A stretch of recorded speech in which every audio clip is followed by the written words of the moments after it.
This is one of the very important topic in SAP FI, and knowledge of this topic is very important for your day-to-day activities as an SAP consultant. So let's start with understanding the title of this section itself, that is Open Item Management. It is Open Item Management. First, let's take Open Item. What is Open Item? Open item means the line item is open and it's not cleared by a clearing transaction. That is, it's an unfinished transaction in SAP. The open items allows us to check whether a particular vendor has been paid or not. If it's paid, then the item will not show as an open item in SAP, as the net impact of both the transaction is 0. Let me provide you a very simple example to make you understand what is open item. Let's say we purchase something from vendor and post the entries in SAP system. The journal entries will be purchase account debit and vendor account credit. What it is? Purchase account debit and vendor account credit. If the items are open item managed, the vendor account will showing the credit balance till I make the payment to the vendor. We call it as open item in SAP. Once the payment is released to the vendor, that is the journal entries, vendor account debit and bank account credit, then the open items will be changed to completed status. So this is the core concept of this open item. While making the payment, you need to make the payment to the existing open items so that the open items will be cleared.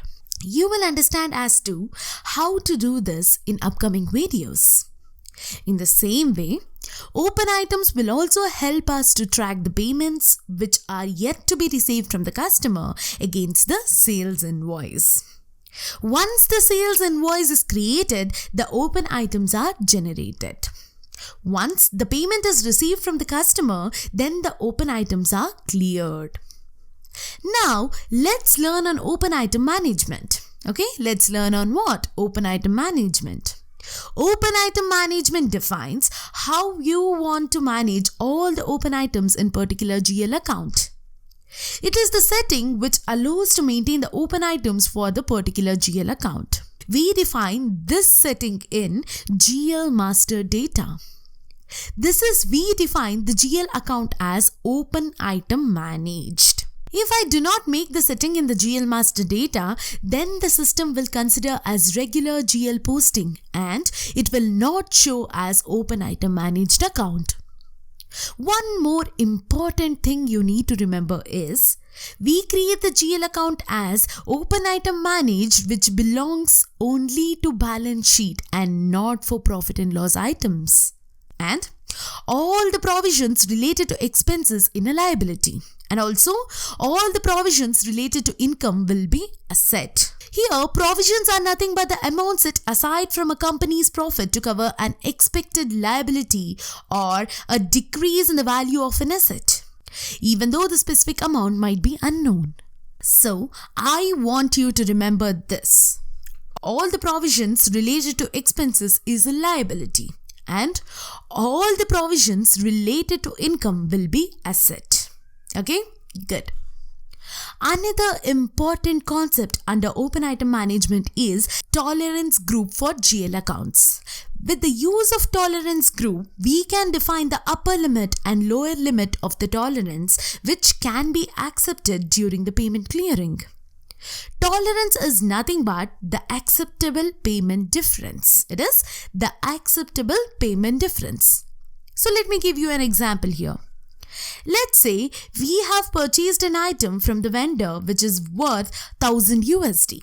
Journal entries will be like purchase account debit is 1000 USD and vendor account credit is also 1000 USD. Now, open item is 1000 USD. Now you need to make the payment of 1000 USD to clear this open item. Agree with me? Yes.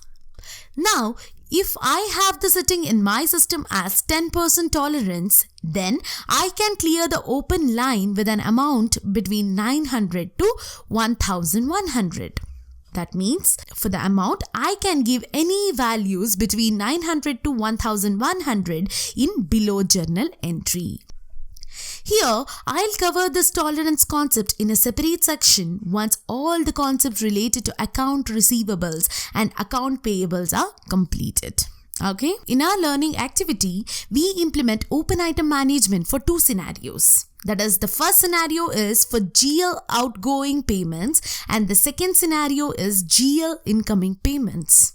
So let's take an example of journal entry and make all the necessary configuration as an SAP consultant. And post the entries as an end user from the next video for each of these scenarios.